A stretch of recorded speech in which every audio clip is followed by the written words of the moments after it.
Hello friends, welcome to our YouTube channel we can do. आज हमारे पास एक नया नोटिफिकेशन आया था आईबीपीएस की ओपनिंग का। तो हमने सोचा कि इसके ऊपर वीडियो बना के आप लोग को अलर्ट कर दे कि आईबीपीएस की भी जॉब्स अब निकल चुकी है। आपके सामने मैं स्क्रीन दिखा रहा हूँ जिसमें आईबीपीएस का पूरा नोटिफिकेशन है। तो बहुत अच्छी वैकेंसीज़ निकाली है इन्होंने, 3049 प्लस और बढ़ने वाली है। तो आपसे रिक्वेस्ट है कि ज़्यादा से ज़्यादा इस फॉर्म को आप सब तक पहुंचाएं, इस वीडियो को पहुंचाएं, ताकि हर एक बच्चा इस फॉर्म को भर सके। मैं आपके सामने स्क्रीन दिखा रहा हूं नोटिफिकेशन की। आप इसकी ऑफिशियल वेबसाइट पे भी जा सकते हैं फॉर्म भरने के लिए, जो है www.ibps.in, और वहां जाके आप ये नोटिफिकेशन डाउनलोड भी कर सकते हैं। मैं लिंक में भी डिस्क्रिप्शन में भी इसका लिंक दे दूँगा, आप वहाँ जाके भी इसे डाउनलोड कर सकते हैं। तो सबसे पहले तो इन्होंने इंडेक्स दिया है। इंडेक्स देने के बाद इन्होंने सब बता दिया है कि कौन से पेज पे कौन सी चीज़ आपको रखी हुई है। अगर आपको जो डिटेल चाहिए आप उस पेज पे जाके डायरेक्ट उस डिटेल को ले सकते हैं। ये 45 टू 46 पेज का नोटिफिकेशन है। अगर आपको लगता है कि इतना बड़ा ना पड़े तो आप पर्टिकुलर पेज पे जाके आपकी चीज़ देख सकते हो। तो आइए हम शुरू करते हैं हमारा आज का वीडियो, और पूरी डिटेल मैं आपको दूंगा इजी लैंग्वेज में। आपको दोबारा कोई और वीडियो देखने की ज़रूरत नहीं पड़ेगी। आपको ऑनलाइन जाना है और इस फॉर्म को फिलअप करना है। तो देखिए, सबसे पहले इंट्रोडक्शन से यहाँ स्टार्ट किया है इन्होंने कि व्हाट इज़ आईबीपीएस और कौन कौन सी बैंक इसमें पार्टिसिपेट कर रही है। जो बैंक पार्टिसिपेट कर रही है उन्होंने उस बैंक का नाम भी यहाँ पे मेंशन किया है। और सबसे पहली बैंक है bank of Baroda, bank of India, bank of Maharashtra, Canara bank, central bank of India, Indian bank, Indian overseas bank, Punjab national bank, Punjab and Sind bank, UCO bank, union bank of India.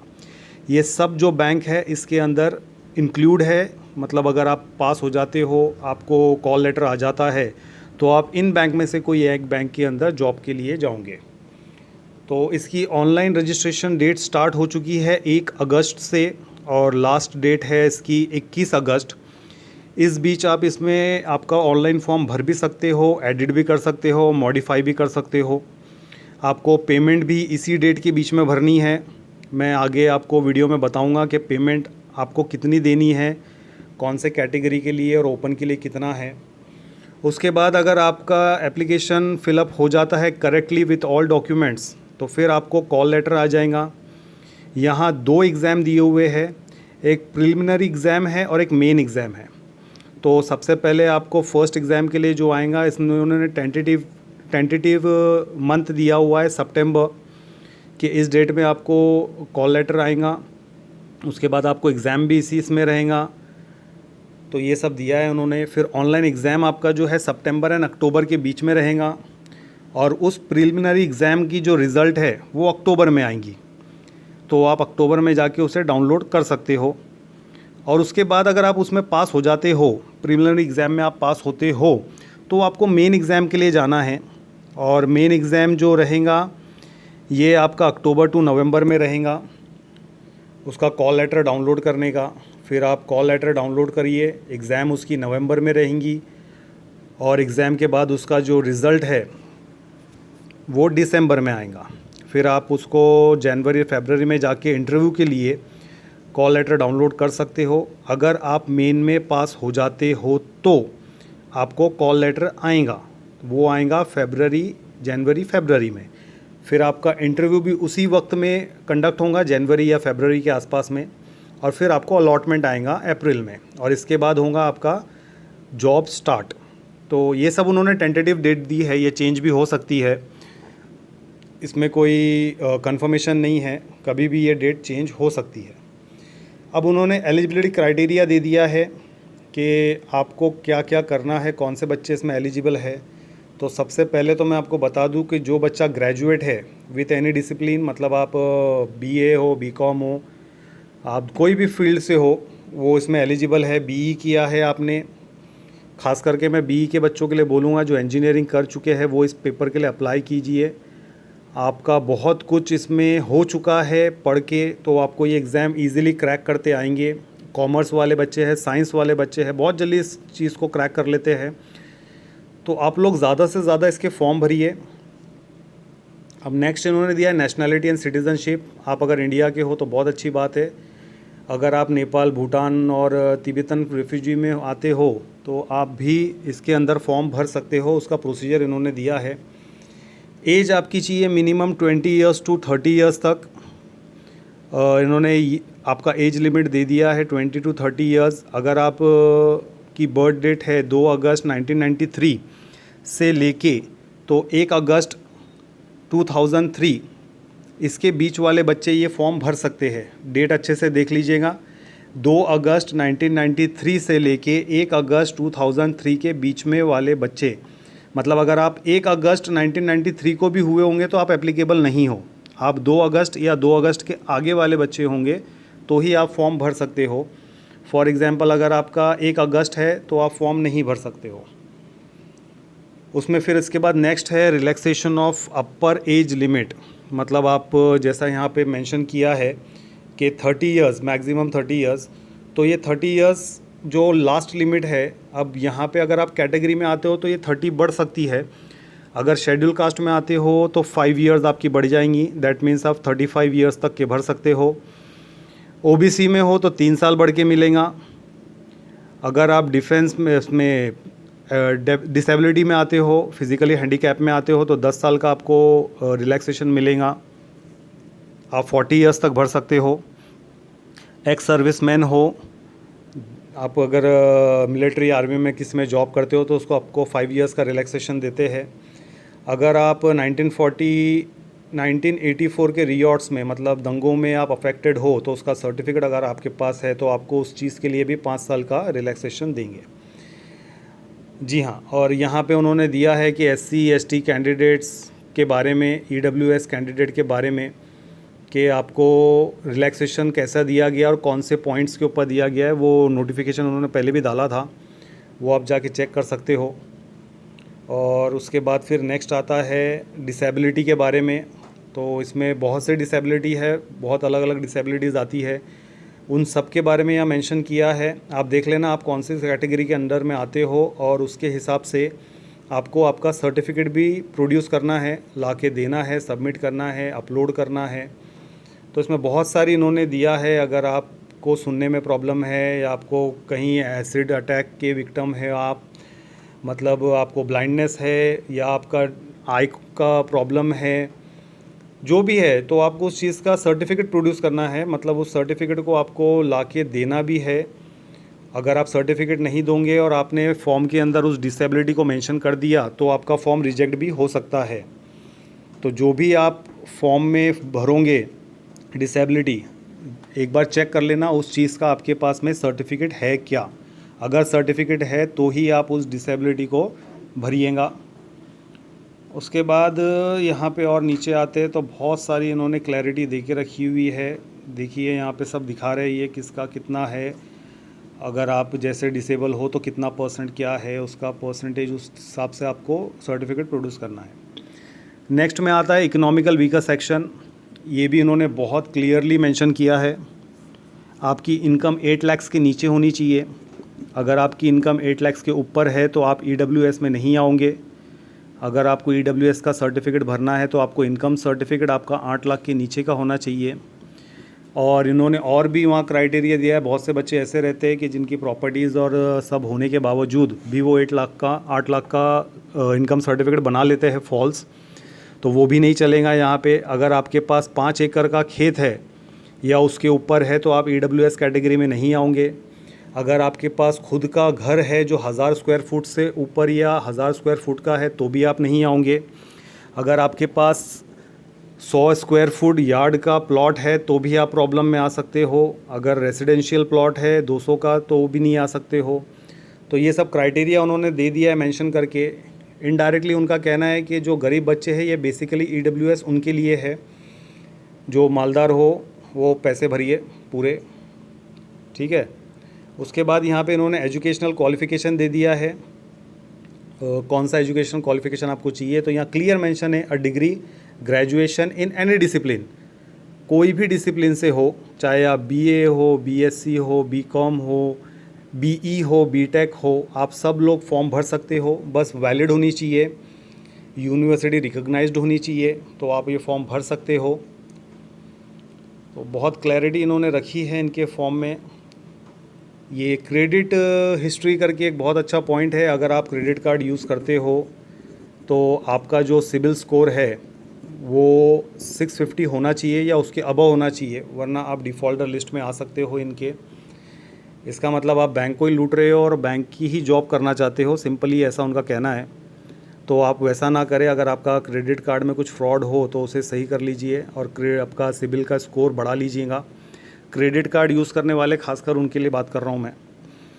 अब आते हैं हमारा मेन टॉपिक, एप्लीकेशन फ़ीस कितनी है। तो अगर आप general SC ST OBC में आते हो, जनरल नहीं SC ST OBC या हैंडीकैप में आते हो तो आपको भरना है 175। अगर आप जनरल कैटेगरी में आते हो तो आपका रहेगा फॉर्म का फ़ीस 850। ये आपको ऑनलाइन भरना है या चालान भी भर सकते हो आप। फिर उसके बाद उन्होंने दे दिया है आपका स्ट्रक्चर ऑफ एग्ज़ामिनेशन। इसमें प्रिलिमिनरी एग्ज़ाम के लिए आपको 3 दिया हुआ स्टेप, इंग्लिश लैंग्वेज है, क्वांटिटेटिव एप्टीट्यूड है, रीज़निंग है। तो आप देख सकते हो क्लियरली कितने क्वेश्चंस आएंगे। 30 क्वेश्चंस है, मैक्सिमम मार्क्स 30। मीडियम इंग्लिश, खास करके इंग्लिश और हिंदी मीडियम वाले बच्चों के लिए बहुत अच्छा है। आपको टाइम भी दे दिया है यहाँ पे, 20 मिनट रहेगा। वैसे ही क्वांटिटेटिव एप्टीट्यूड का भी 35, रीजनिंग का भी 35, टोटल 100 मार्क्स। आपको ये प्रिलिमिनरी का दिया था। अब आया मेन की बारी। मेन में आपके बहुत क्लियर दिया है, रीजनिंग एंड कंप्यूटर एप्टीट्यूड है, 45 क्वेश्चंस रहेंगे, मैक्सिमम मार्क्स 60। मीडियम दे दिया है, मिनट्स दे दिया है, 60 मिनट का रहेगा। वैसे ही जनरल इकोनॉमिक बैंकिंग का 40, इंग्लिश लैंग्वेज का 35, 40 marks, 35 questions, 45 marks. Data analysis का भी दिया है यहाँ पे। टोटल आपको दिया है 155 क्वेश्चंस रहेंगे, 200 मार्क्स के। इंग्लिश लैंग्वेज में लेटर राइटिंग, इसे राइटिंग का दे दिया है इन्होंने 2 क्वेश्चन, 25 मार्क्स के। उसके लिए 30 मिनट आपको दिया जा रहा है। तो ये बहुत क्लियर इन्होंने मेंशन कर दिया है कि क्या आने वाला है। आपको सिलेबस भी ऑनलाइन इसमें बहुत सी जगह मिल जाएगा कि IBPS के लिए क्या सिलेबस रहते हैं। तो आप प्लीज़ जाके पहले सिलेबस अच्छे से पढ़ लीजिएगा, उसके बाद ही एग्ज़ाम की प्रिपरेशन करिए। आपको कट ऑफ दे दिया है इन्होंने, दिया है मतलब आपका अच्छा ही होना चाहिए। अगर ज़्यादा अच्छा किसका कट ऑफ आया तो वो सेट हो जाता है यहाँ पे, फिर आपका नंबर लगने के चांसेस कम हो जाते हैं। एग्ज़ामिनेशन सेंटर के बारे में इन्होंने नीचे लिस्ट दी है कि एग्ज़ामिनेशन सेंटर्स जो है ऑल ओवर इंडिया में कहीं भी हो सकते हैं। और आप आपका जो सिटी है, डिस्ट्रिक्ट है, उसे अच्छे से चूज़ कीजिएगा। उसके हिसाब से आपको एग्ज़ाम सेंटर दिया जाएगा। इंटरव्यू के लिए आपको मेल आ जाएगा या मैसेज आएगा। आप इंटरव्यू के लिए भी तैयारी कर लीजिएगा। और इन्होंने उसमें लिया है कि इंटरव्यू के भी 100 मार्क्स है, उसमें मिनिमम क्वालिफाई आपको 40% करना है। SC ST अगर है तो उसमें 35 करना है। तो इंटरव्यू का भी इन्होंने बता दिया है कि 100 मार्क्स का रहेगा। अब हम आते हैं हमारे नेक्स्ट टाइटल पे, जो है लिस्ट ऑफ डॉक्यूमेंट्स। अब देखिए आपके पास जितने डॉक्यूमेंट्स है अभी तक की, वो टोटल लेके जाना, साथ में प्रिंट आउट लेके जाना, इंटरव्यू के कॉल लेटर्स का, जो भी आपका ऑनलाइन आपने फॉर्म भरा होगा, सब निकाल के लेके जाइए। सबकी 2-2 कॉपी कर लेना। आपका 10th का, 12th का मार्कशीट्स, ग्रेजुएशन का मार्कशीट, अगर डिप्लोमा किया है तो डिप्लोमा का मार्कशीट, जितना भी आपने किया है, आपका कास्ट सर्टिफिकेट, आपका डिसेबिलिटी सर्टिफिकेट, आपका इनकम सर्टिफिकेट, EWS सर्टिफिकेट, आपके पास जितने सर्टिफिकेट्स हो सारे लेके जाइएगा। जो जो आपने फॉर्म में भरा है और जो नहीं भी भरा है वो भी लेके चले जाइए। ऐसा ना हो कि आपको छोटे से सर्टिफिकेट की वजह से वापस घर पे आना पड़े। इसके बाद हमारा नेक्स्ट आता है अलॉटमेंट का। प्रोविज़नल अलॉटमेंट आपको दिया जाएगा। ये जब आप पास हो जाते हो तब आपको अलॉटमेंट दिया जाता है। तो ये सब चीज़ें आप अच्छे से देख के जाइए। जैसा मैं आपको बता रहा था कि डॉक्यूमेंट आपको कौन कौन से प्रोड्यूस करने हैं, तो वो सारे डॉक्यूमेंट्स की यहाँ लिस्ट उन्होंने दी है। Ration card, driving licence will not be accepted as a valid ID for this process. In case of candidate who have changed their name मतलब आप अगर नाम चेंज कर रहे हो तो उसका भी आपको एफिडेविट करके लेके जाना है। और राशन कार्ड में अगर प्रॉब्लम है तो ज़रा देख लीजिएगा, आजकल राशन कार्ड और आधार कार्ड में बहुत प्रॉब्लम आ रही है, मिसमैच हो जा रहा है नाम वहाँ पे। और उसके बाद इन्होंने ये एक इंस्ट्रक्शन रखा है कि आज कोविड का ज़रा चल रहा है तो उसके हिसाब से आपको मास्क लेना है, ट्रांसपेरेंट बॉटल रखनी है, हैंड सैनिटाइज़र लेके जाना है। एग्ज़ाम हॉल में सिंपल पेन, ब्लू पेन लेके जाइए। एग्ज़ाम का हॉल टिकट लेके जाना अलाउड है, बैग्स ये वो सब मत लेके जाना वहाँ पे। जो आपको लग रहा है एडमिट कार्ड उतना ही लेके जाना। और आपका जो ये एग्ज़ाम के लिए आप जब जाओगे तो वहाँ पे आपका फ़ोटो लिया जाएगा। ये सिर्फ हॉल टिकट के ऊपर नहीं होगा, आप फ़ोटो जब अपलोड करोगे तो वो फ़ोटो याद रखिएगा कि वो बैकग्राउंड में वाइट हो और कलर फ़ोटोग्राफ हो। उसमें आगे मैं आपको बताऊंगा कि फ़ोटो का साइज़ कितना होना चाहिए। और वही फ़ोटो ज़्यादा पुराना ना हो, रिसेंट में आप फ़ोटो क्लिक कीजिए, क्योंकि एग्ज़ाम के हॉल में जब आप जाओगे तो वहाँ पे आपको रिसेंट फ़ोटो से मैच किया जाएगा। तो ज़रा फ़ोटो के ऊपर अच्छे से ध्यान दीजिए। ऐसा नहीं कि आपका 10वीं का फ़ोटो पड़ा है आपके पास या बचपन का फ़ोटो पड़ा है वही आपने अपलोड कर दिया। हो सकता होगा इतनी सी मिस्टेक की वजह से आपका फॉर्म रिजेक्ट हो जाए जब आप एग्ज़ाम के लिए जाओ तो ज़रा सब बात का ध्यान रखिए। फ़ोटो का साइज़ इन्होंने दे दिया 4.5 सेंटीमीटर इंटू 3.5 सेंटीमीटर। प्रोफेशनल खिंचाइए अच्छे से। आपका लेफ़्ट हैंड का थंब है उसका भी फिंगर लगेगा, सिग्नेचर लगेंगी। सिग्नेचर खास करके इन्होंने लिखा है कि कैपिटल लेटर में ना सिग्नेचर हो, कोशिश कीजिए। अगर आपको सिग्नेचर आती है तो अच्छी बात है, वरना हिंदी में लिखिए, बेस्ट ऑप्शन है। Photograph, signature, left hand thumb, impression, ये सब आपको वहाँ लगेगा। तो आप इस चीज़ का ख़याल रखिए अपलोड करने के टाइम पे भी। फ़ीस का तो मैंने आपको बता दिया हूँ, 175 for SC ST physical and 850 for general and others. ये आप अप्लाइंग का तरीका इन्होंने बताया है कि कैसे अप्लाइंग करना है आपको। आप न्यू रजिस्ट्रेशन पहले तो आप ऑफिशियल वेबसाइट पे जाइए www.ibps.in पे। वहाँ आप ऑनलाइन एप्लीकेशन पे टिक कीजिए, न्यू रजिस्ट्रेशन कीजिए। आपका photo, signature, left hand thumb impression, handwritten declaration इसमें दिया है यहाँ नीचे। मैं आपको डिक्लेरेशन भी दिखा दूँगा, वो डिक्लेरेशन और सर्टिफिकेट्स जो भी आप मेंशन कर रहे हैं वो सारे सर्टिफिकेट्स आपके पास उसका स्कैन कॉपी होनी चाहिए, वो अपलोड कीजिए। और नेक्स्ट इन्होंने बताया है कि मोड ऑफ़ पेमेंट कैसा रहेगा। तो मोड ऑफ़ पेमेंट आप ऑनलाइन डालिए, सबसे बेस्ट है। आजकल तो सबके पास में फ़ोनपे और गूगल पे है ही, आप ऑनलाइन कर दीजिए, बेहतरीन चीज़ है। उसके बाद हम आते हैं, जो भी प्रोसीजर है आपको SMS आ जाएगा। जनरल इंस्ट्रक्शंस इन्होंने दिया है कि क्या होना चाहिए। आप एग्ज़ाम में जब आओ तो फ़ोटो प्रूफ के लिए क्या लेके आओ, ख़ास करके आधार कार्ड या पैन कार्ड या आपका ड्राइविंग लाइसेंस ख़ास करके साथ में रखिएगा, ज़रूरत पड़ती है इस चीज़ की।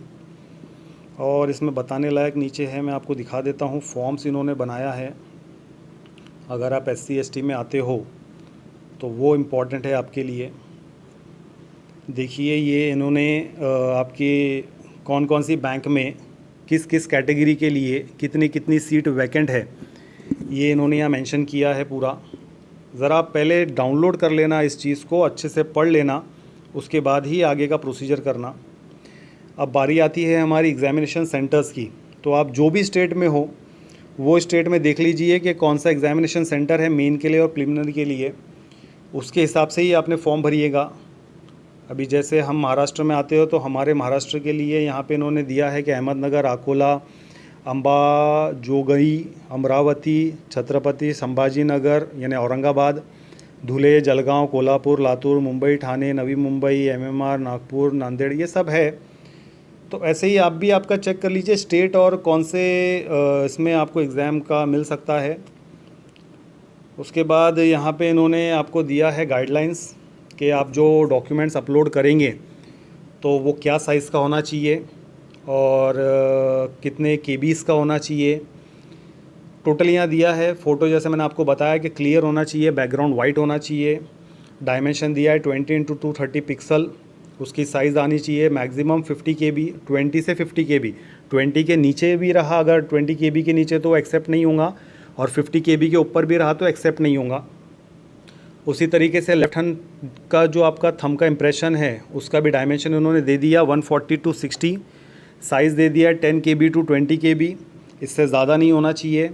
और ये सब होना चाहिए JPEG फॉर्मेट में। डायमेंशन यहाँ दे दिया है आपको, साइज़ दे दिया है। तो ये याद रखिएगा, ज़रा जब अपलोड करने की बारी आई तो ये चीज़ में बहुत प्रॉब्लम होती है क्रिएट। आपके जो भी डॉक्यूमेंट्स है वो 50 KB के अंदर होना चाहिए, फॉर्मेट PDF होना चाहिए, सॉरी 50 बोल रहा हूँ मैं, 500 KB होना चाहिए और PDF फॉर्मेट में होना चाहिए।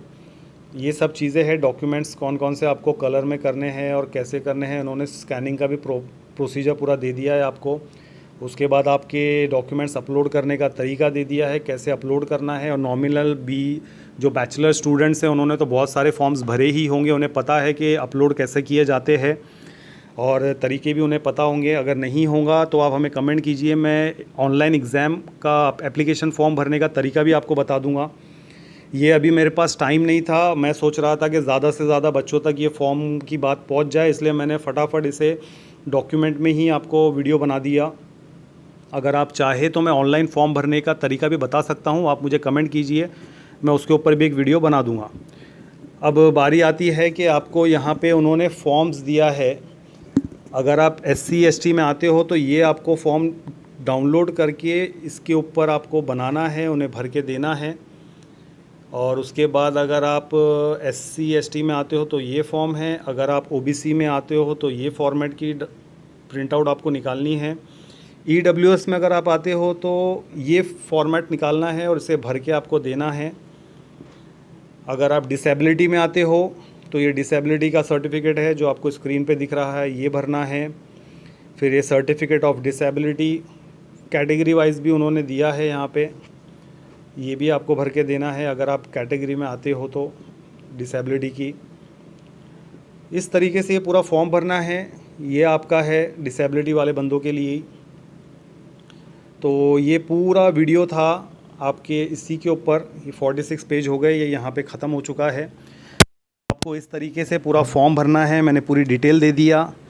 अब आप इसको एक बार वापस से डाउनलोड करके पढ़िए और ज़्यादा से ज़्यादा इस वीडियो को बच्चों तक पहुंचाइए जो डिग्री में पास आउट हो चुके हैं, ग्रेजुएशन जिनका हो चुका है। और इसी तरह हम और वीडियोस बनाते रहेंगे। आपको भी रिक्वेस्ट है कि आप हमारे चैनल के साथ बने रहे। जैसे ही कोई भी नोटिफिकेशन आता है तो मैं तुरंत आप तक पहुंचाने की कोशिश करूंगा। आपसे रिक्वेस्ट है कि आप सब्सक्राइब करें, लाइक करें एंड शेयर करें। Thank you.